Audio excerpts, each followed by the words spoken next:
안녕하세요. 우즈벡 가이드 박정규입니다. 어, 오늘은 우즈벡 여성에 대한 그 첫 번째 얘기, 우즈벡 여성은 통제력이 약하다. 자, 이 주제를 가지고 여러분들한테 제가 경험했던 것들, 알고 있는 것들 여러분들한테 얘기를 해보겠습니다. 지금 제가 하는 얘기는 제 개인적인 경험이고 그렇기 때문에 뭐 사람에 따라서 여성에 따라서 다를 수 있습니다. 그리고 사람마다 개인마다 다 다르기 때문에 100%제 얘기가 맞다고 하는 건 아닙니다. 하지만 이런 경향이 상당히 있다는 겁니다. 그래서 그 점 오해하지 않고 들으시기 바랍니다. 첫째, 제가 금방 얘기했다시피 우즈벡 여성 통제력이 약하다. 자, 이 말이 무슨 말이냐? 우즈벡 여성들은 시집가기 전까지 부모의 통제하에 의해서 생활을 합니다. 오후 6시 되면 무조건 집에 가야 돼요.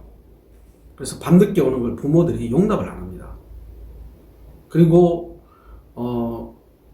만약에 외박을 한다 그러면 뭐 친척집이나 정확한 경위가 있어야 돼요. 그래서 모르는 사람과 부모도 모르는 사람 그런 집에 외박을 하는 건 제가 알기로는 금지 사항입니다. 우즈벡에서. 물론 남성은 괜찮죠. 여성에 하에서 얘기하는 겁니다. 그리고 우즈벡 여성은 결혼했을 때 만약에 수천여가 아니다 이러면 이혼 사유가 해당됩니다. 그래서 그런 몸가짐을 상당히 조심합니다. 여성들이 시집가기 전까지는. 그래서 정조관념이 있기 때문에 또 그렇기 때문에 더더욱 부모들이 신경을 씁니다. 그리고 대부분 우즈벡 여성들은 90%가 중매를 통해서 결혼을 하게 돼요. 근데 이 중매가 한국은 중매를 하지만 결국은 또 연애 과정을 겪잖아요. 한 몇 개월 연애를 해보고 그러고 나서 결혼을 하게 됩니다. 그렇지만 우즈벡은 그렇지 않습니다. 제가 물어봤던 여성한테 도대체 그 소개를 받고 연애를 어느 정도 기간을 가지고 하냐라고 물어봤더니 4시간 했나 4시간. 웃기지 않습니까? 나 진짜 처음에 농담한 줄 알았어요. 근데 진짜 그게 여러 사람한테 물어보니까 그게 맞더라고요. 그러니까 가정이 이렇죠. 보통 이제 소부치라고 해서 소부치. 근데 이게 소부치가 직업적으로 하는 사람 아니에요. 그 소부치라는 게 우리나라로 번역을 해보면 이제 중매인인데 이 중매인이 직업적으로 하는 사람은 아니고 동네에서 뭐 쉽게 마담 뚜쟁이처럼 뭐 잘 하는 사람이 있습니다. 그런 사람들은 뭐 직업적으로 하기보다는 이제 뭐 자신이 그런 걸 아는 사람도 많고 하니까 이제 의뢰가 자꾸 들어오니까 이제 부탁 때문에 이제 들어주죠. 그리고 결혼이 성사가 되면 돈을 받는 게 아니라 선물을 받는다고 합니다. 그리고 우즈벡에서는 돈을 받고 소개해주는 행위는 불법입니다. 그래서 결혼 중매가 불법이에요, 여기는. 물론 돈 안 받고 하는 건 상관이 없어요. 근데 돈을 받으면 불법입니다. 그렇기 때문에 돈을 주고 그러지는 않는다고 합니다. 그냥 소개를 받고 만약 결혼했을 때 소개인한테 선물을 해준다고 하네요. 아무튼 이런 중매인들, 그 중매인들은 자기 뭐 친척 중에 한 명이 될 수도 있고, 자기 친구들 중에 한 명이 될 수도 있고, 아니면 동네에 발이 넓은 사람 중에 한 명이 될 수도 있고. 어떻게 생각하면 중매인보다는 소개인이라고 보는 게 맞겠죠. 아무튼 이 소개자에 의해서 이제 소개를 하게 되고, 그리고 이제 중매를 합니다. 자, 근데 이제 만나기 전에 그 집안부터 먼저 확인을 하고 그 집안이 어떤지, 그리고 이 여성은 교육을 어디까지 배웠는지, 그리고 동네에서 그 여성에 관한 소문이 어떤지 이런 걸 다 파악을 합니다. 그래서 문제가 없어야만이 서로 이렇게 서로 만날 수가 있어요. 그래서 동네에서 조금 소문이 안 좋은 여성들은 우즈벡에서 결혼하기 힘듭니다. 그런 여성들이 국제 결혼을 하는 경우가 꽤 있다고 해요. 물론 그렇다고 해서 다 100%는 아닙니다. 그런 경향이 있다는 것 뿐이죠. 자, 아무튼 이렇게 이제 우즈벡 여성들은 시집가기 전까지 연애 같은 거는 뭐 거의 하기가 힘들죠. 근데 연애 결혼은 뭐냐? 이건 학교 제대하고 상당히 영향이 있어요. 우리나라는 초등학교 6년 과정이 끝나면 중학교 다른 학교로 옮기잖아요. 그럼 친구들이 헤어지게 되겠죠. 그렇지만 우즈벡은 초등학교 1학년에서 중학교 3학년 과정, 그게 한 학교에 그냥 막탑이라고 해요. 막탑. 우리는 따로 분리하지만 거기는 그냥 막탑이라는 학교 제대로 그냥 1학년에서 9학년까지 그 과정입니다. 근데 여기서 우리는 학년이 올라갈 때마다 반도 바뀌고 담임선생도 바뀌잖아요. 근데 우즈벡은 그렇지 않습니다. 담임도 안 바뀌고 반도 안 바뀝니다. 그래서 9년까지 똑같은 친구들과 똑같은 담임선생 하에서 공부를 하게 됩니다. 이거는 우리 중학교 과정 보면 담임선생은 중고등학교 보면 담임선생이 있지만 과목 선생이 따라 들어오잖아요. 우즈벡도 그래요. 우즈벡은 과목 선생은 또 있어서 이제 그런 거는 있지만 담임 선생은 절대 바뀌지 않는다는 거. 그리고 반 친구는 절대 안 바뀐다는 거. 그러다 보니까 이 반 친구 어떤 개념이 동창생이죠. 우리나라보다 훨씬 더 끈끈합니다. 그리고 같이 다녔던 학교 선배들 사이도 상당히 또 끈끈해요. 왜? 그 대부분은 물론 타시켄트는 조금 다를 수 있겠지만 지방에 있는 시골 그리고 도시. 이게 우즈벡에는 도시라는 게 참 좀 애매한데 그 대부분 큰 도시들은 도청 소재지가 있는 그곳이 큰 도시가 되는 겁니다. 보통 샤하르를 합니다. 샤하르. 지방 도시 샤하르. 다 따져봤자 몇 개 안 돼요. 우즈벡에 한 10몇 개 될란가? 우리나라 그리고 그런 도시들조차도 한국 도시급이 안 됩니다. 아무튼 그리고 이런 이제 지방의 도시나 아니면 시골 지역 사람들은 또 이사를 잘 안 합니다. 거의 살면 거의 대부분 그 지역에 살고 있어요. 그 동네 살고 있고 그러다 보니까 그 동네 사람들 다 대부분 다 알고 예를 들어서 우리는 아파트 동이 있으면 아파트 몇 단지 있으면 그 위층 사람도 모르고 밑층 사람도 모르잖아요. 근데 우즈벡은 안 그래요. 다 친하게 지내고 그렇습니다. 그렇기 때문에 그리고 학교도 마찬가지죠. 학교도 안 바뀌기 때문에 같은 반이 아니라도 서로 사이 또 자기 또 동네 사람이라면 엄청 또 친하게 지냅니다. 그래서 이런 속에서 가끔씩 연애 결혼이 이루어질 수 있습니다.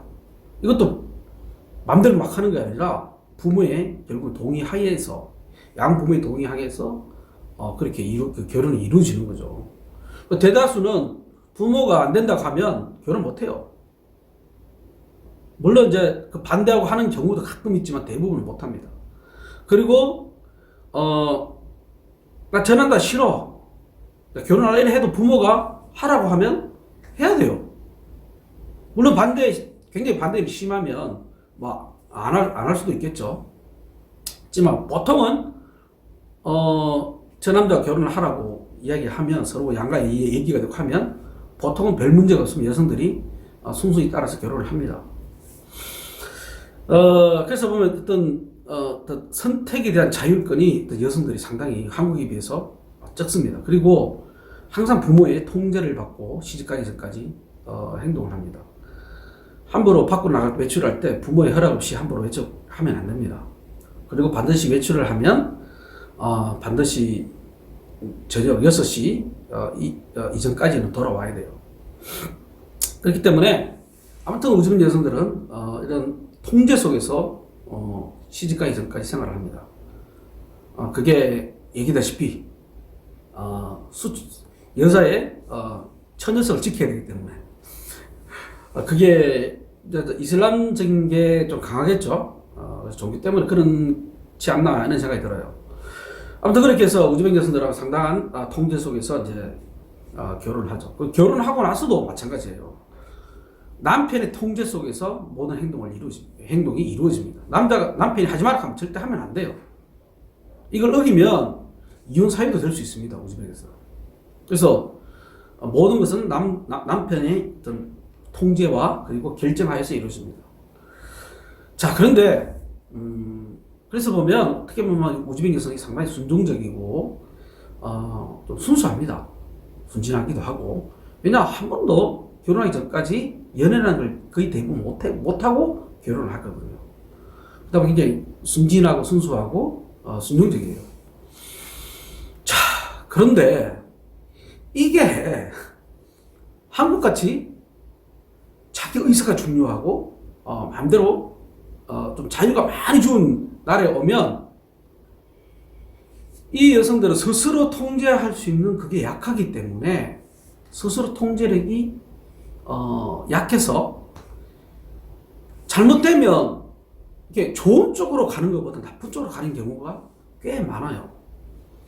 무슨 말이냐? 우즈벡 여성과 결혼했을 때 우즈벡 여성이 한국에 와서 이런 대자유를 느끼는데 만끽하다 보면 그 남편이 통제를 안 하다 보면 문제가 생길 수 있다는 겁니다. 자, 이런 거죠. 여러분들 결혼 안 해보신 분들은 모르겠지만 오면 문화적인 차이, 여러 가지 경제적인 차이, 집안 문제 이런 것 때문에 뭐 예를 들어서 자기 집안이 좀 힘드니까 여성 쪽에서 조금 도와달라 얘기도 할 수 있는 거고 그러다 보면 남편 안 된다 이러다 보면 또 서운하기도 하고 이러다 보면 서로가 또 다투기도 하고 물론 그런 건 심하진 않은데 가끔 그런 경우도 생길 수 있고 여러 가지 또 문제들이 생길 수 있어요. 또 문화적인 차이 때문에도 그럴 수도 있고 오해할 수도 있고 그렇게 해서 이제 다툼이 생길 수 있는 거죠, 남편하고. 근데 우즈벡 여성이 그럴 때 좋은 쪽으로 어떤 유도하기보다는 나쁜 쪽으로 유도하는 경우가 많아요. 남편한테 이렇게 한번 해봐. 이러면 남편 탁 벌어 고칠 수 있어. 그게 그렇게 하면 안 되는데 그러니까 나쁜 문화를 갖다가 배웠던 여성이 가르쳐 주는 거죠. 근데 이제 이거에 대한 판단 능력이 약해요. 우즈벡 여성들이. 스스로 통제할 수, 절제할 수 있는 능력도 약하고. 그러다 보니까 이제 한국 남성 쪽에서 봤을 때, 진짜 이상하다. 이렇게 생각할 수 있습니다. 그건 우즈벡 여성들의 습성을 잘 몰라서 이제 제가 볼 때 그런 결과가 생겼다고 생각해요. 그래서, 이게 어떤 통제 속에서 자랐던 게 장점이지만도 또 단점도 될 수 있는 거죠. 그래서 무엇보다 이제 우즈벡 여성들이 만약에 한국에 시집 왔다면 두 가지 방법으로 나가야 돼요. 첫째는 여성을 좀 휘어잡아야 됩니다. 잘 휘어잡는 사람들은 여성을 확 휘어잡는 사람들은 진짜 그런 부부들은 잘 살아요. 그리고 여성도 오히려 행복하게 느끼고 사는 거예요. 진짜요. 제가 우즈벡 카페 만든 지 13년이 됐거든요. 13년 넘었고 우즈벡 사람과 결혼한 지도 13년이 넘었고 제가 결혼하면서부터 카페를 만들었거든요. 좀 우즈벡 여성들이 알고 싶어서. 그러다 보니까 여러 가지 상담도 들어오고 문제점들 이런 거 하다 보니까 좀 알겠더라고. 그리고 제가 여기 또 우즈벡에 살지 않습니까? 살면서 그다음에 우즈벡 여성들 제가 교육도 시켜주고 있어요. 하다 보니까 저래 알겠더라고.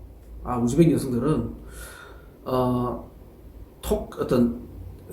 통제를 안 하고 그냥 놔두면 문제가 될 수가 있겠구나. 이런 능력이 약하구나라는 걸 제가 확실히 깨달았어요.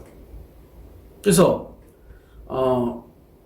그리고 또 한국에 결혼했던 부부들 잘 사는 경우 이런 것들을 많이 봤기 때문에 어떻게 하면 이 방법보다 이 방법 좋다 이런 걸 좀 제가 좀 알고 있습니다. 물론 그게 100% 맞느냐 하면 100%라고는 말할 수 없지만 제가 볼 때 한 90% 이상은 내가 맞을 거예요, 진짜. 잘 사는 경우가 두 가지. 하나는 남자가 여자를 꽉 잡고 사는 경우 잘 살아요. 그러니까 남편이 무서워서 항상 남편한테 허락을 받고 사는 거예요. 근데 그게 우즈벡에서는 거의 자연스러운 거예요, 자연스러운 거. 그렇기 때문에 이걸 이제 이렇게 남편한테 지어 사는 게 쉬워요. 남편이 조금만 노력을 하면 충분히 휘어잡고 살 수 있습니다. 두 번째, 우즈벡 여성들은 우즈벡 사람을 만나게 하면 안 돼요. 왜 그러냐? 예를 들어서 남편하고 좀 부부 좀 부부 싸움이 일어날 수 있잖아요. 잘 지내더라도 예를 들어 자기 이제 그 우즈벡 한국 남자한테 시집온 다른 우즈벡 여성하고 만나게 되면 서로 자랑질을 하게 돼요. 자랑질.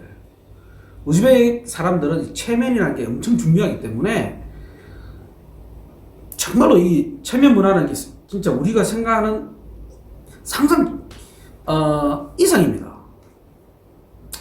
참 이해 안 되는 경우도 많지만 아무튼 체면을 너무 중요시 여겨요. 그래서 만나면 우리 남편이 어떻게 했다 이렇게 자랑질을 합니다. 근데 그게 100% 아니거든요. 그건 나름대로 이유가 있는 거고 그다음 또 말하는 사람이 또 부풀려서 얘기도 하고. 근데 듣는 사람은 진짜인 줄 알죠. 그 비교를 해보면 도대체 우리 남편 도대체 나한테 해준 게 뭐야? 그래서 자꾸 몇 번 듣다 보면 다른 친구도 만나면 또 그런 얘기하고 다른 또 만나다 다른 또 한국 남자 시집한 여성하고 만나다 또 그런 얘기를 하면 이제 속이 상한 거예요. 그 다음은 또 그게 부부싸움으로 이어집니다. 그리고 또 이제 또 그것 때문에 또 남편하고 또 부부싸움 하게 되고 이러다 보니까 이 악순환이 자꾸 되다 보니까 남편 사이하고 부부관계가 좀 멀어지는 경향이 많아요. 그러다 보면은 이제 다른 우즈벡 여자들이 나쁜 얘기를 해주고 나쁜 방법을 이제 가르쳐줘요. 그러다 보면 이게 여성이 서서히 자기도 모르게 한국의 나쁜 문화 그리고 나쁘게 행동하는 우즈벡 여성들이 어떤 그런 것들을 배우고 그게 진실이냐 그렇게 알고 그렇게 남편한테 행동을 해요. 그러니 남편은 이제 결국은 참다 보다 못 참잖아요. 결국은 또 이혼까지 가게 되고 이 여성들은 쉽게 말해 그렇게 하다 보면 이 우즈벡 남자들이 한국에서 일하고 있는 그 우즈벡 남자들이 사실 여성을 만나기 힘들잖아요. 한국 여성하고 만나기 힘들잖아요. 그러다 보니까 자국 여성이 타깃이 되는 거예요. 이거는 우즈벡뿐만 아닙니다. 후진국에서 온 여성들, 시집 온 여성들 대부분 해당 사항이에요. 그러다 보니까 그런 남자들이 와서 달콤한 말 해주고 한국 남자 안 된다 그러고 막 일을 하다 보면 자기도 모르게 그냥 생각이 바뀌는 거예요. 제가 볼 때 열이면 6, 7번 바뀐다고 봐요. 자기도 모르게 바뀌는 거예요. 그러다가 나중에 심각한 상황까지 왔을 때 그때 대해서 한 몇 년 지나서 깨닫겠죠. 하지만 그때는 이미 부부 사이는 완전히 거의 파경지경이 왔고 돌이킬 수 없는 겁니다. 그런 경우를 제가 많이 봤어요. 많이 봤기 때문에 절대 우즈벡 여성들을 다른 우즈벡 사람들을 남자든 여자든 못 만나게 해야 됩니다. 그게 또 하나의 방법입니다. 뭐 내가 확 잡아서 여자를 갖다가 확 이렇게 할 자신이 없으면 그 두 번째 방법 못 만나게 하도록 만들어야 됩니다. 그러려면 결혼할 때부터 그걸 약조를 받아야 돼요. 그리고 누군가가 그걸 가르쳐야 돼요. 그렇게 하면 안 된다고. 저한테 배우는 여성들은 제가 그렇게 가르쳐 줍니다. 하지 마라고. 근데 이게 처음에는 이 여성들이 잘 못 느껴요. 이게 뭔 말인지 simp상 내 자신 내가 이렇게 생각하는데 어떻게 내가 이렇게 나쁜 말 한다고 이렇게 나도 이렇게 변할까. 근데 이게 하다 보면 저도 이렇게 우즈벡 여성 가르치다 보면 별별 일이 다 생겨요. 그 다음 본인도 깨닫는 거야. 나도 뭐 이상하게 된다는 걸. 아무튼 그런 뭐 여러 가지 뭐 제가 많은 사연들 있지만 뭐 그런 걸 이야기하다 보면 한도 끝도 없을 거예요. 그래서 일단은 제가 간추려 보면 우즈벡 여성들은 통제력이 약합니다. 그건 제가 볼 때 통제 속에서 자랐기 때문에 그렇다고 보고 이 문화가 또 그렇습니다. 그런데 한국에 와서 완전 개방된 사회에 오면 자칫 잘못하면 좋은 쪽보다는 나쁜 쪽으로 변할 가능성이 높다는 겁니다. 그러다 보면 결혼 생활도 문제가 생길 수 있다는 거죠. 그래서 딱 두 가지 명심하십시오. 본인이 와이프를 딱 휘어잡거나 이게 자신 없으면 못 만나게 한다. 그리고 약조도 받고 그리고 좋은 한국 사람들을 친구를 만들어줘야 돼요. 그게 힘들면 제 카페가 있지 않습니까? 제 카페에 보면은 결혼한 부부들이 많기 때문에 진짜 잘 살고 남편 말 잘 듣고 함부로 우즈베키 사람들 안 만나는 그런 여성들이 있어요, 신부들. 그런 남편 되는 분들과 어떤 연락을 해서 서로 친구 만들어주는 것도 또 좋은 방법이죠. 자, 뭐 하다 보면 또 20분이 훌쩍 지났네요. 또 오늘 얘기는 여기까지 하고, 다음에 또 우즈베키 여성에 대한 또 다른 얘기들, 여러분들한테 또 유튜브로 올리겠습니다. 자, 마치겠고요. 좋아요, 구독, 그리고 알람 설정까지 좀 부탁드릴게요. 마치겠습니다. 안녕히 계세요.